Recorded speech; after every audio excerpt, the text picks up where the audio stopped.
A gente discordando em teologias, o céu é o mesmo? Excelente pergunta que você me fez. E para respondê-la, se eu tivesse um quadro negro aqui, eu ia desenhar um gráfico para ficar mais didática a resposta. Mas eu vou fazer o gesto com a mão aqui, lembrando que extremismo é um lado da verdade que ficou louco. Tá certo? Então, cuidado. A Bíblia fala que Jesus era homem? Era, mas eu posso enfatizar tanto a humanidade de Jesus que eu nego a divindade dele. A Bíblia fala que Jesus era Deus? Era. Mas eu posso enfatizar tanto a divindade de Jesus que eu nego que ele foi um homem. Tá certo? Então, lembrando que os extremos são perigosos, vou falar de um primeiro extremo que eu posso te responder. Seria o extremo da relativização da verdade.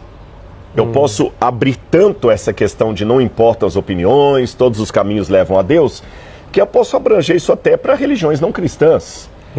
Tá certo? E a Bíblia, ela, de certa forma, ela não abre negociação. A Bíblia não fala, há muitos caminhos que conduzem a Deus. Jesus não falou assim, eu sou um dos caminhos, uma das verdades, uma das vidas. Não. Jesus falou, eu sou o caminho. Quando você lê isso no texto grego, é mais enfático ainda. Ego emi re rodos, redzoe, realeteia. Eu sou o caminho, não um dos. A verdade, a vida. Ninguém vem ao Pai senão por mim. Então não posso colocar Jesus, Buda, Ananda Maimá, Maomé, Confúcio e outros mais no mesmo pacote.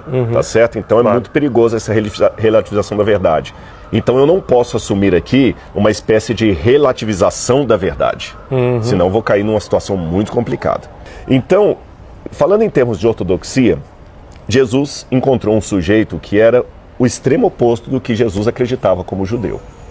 Porque ele oferecia sacrifício aos deuses, oferecia sacrifício ao imperador, jurava pelo nome do imperador e ainda ostentava uma águia de opressão que era a águia romana. Era um centurião romano.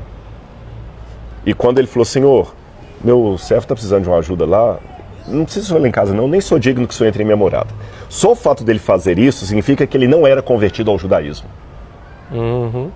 Aí Jesus falou o seguinte, puxa vida, alguém lá falou, olha, Senhor, ajuda esse homem aí, porque ele é amigo da gente, ele ajudou a edificar a sinagoga, mas entre ajudar a edificar a sinagoga e curar, Jesus falou o seguinte, eu não encontrei em Israel fé como desse homem. Isso é muito sério. É como se tivesse nós dois aqui agora, Tiago, dois líderes cristãos, pregando na internet, um monte de gente nos seguindo, e Jesus chega aqui, e chega um muçulmano desses que estavam acabando de orar há pouco aqui, o pessoal deve ter ouvido aqueles na oração.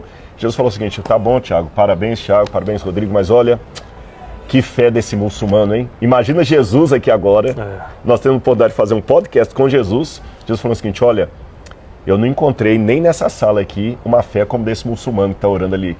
Eu ia ficar morrendo de vergonha, e você também? Sem dúvida. Jesus falou, outra situação, a mulher cananeia, Cirofenícia. Era pagã, ela adorava deuses.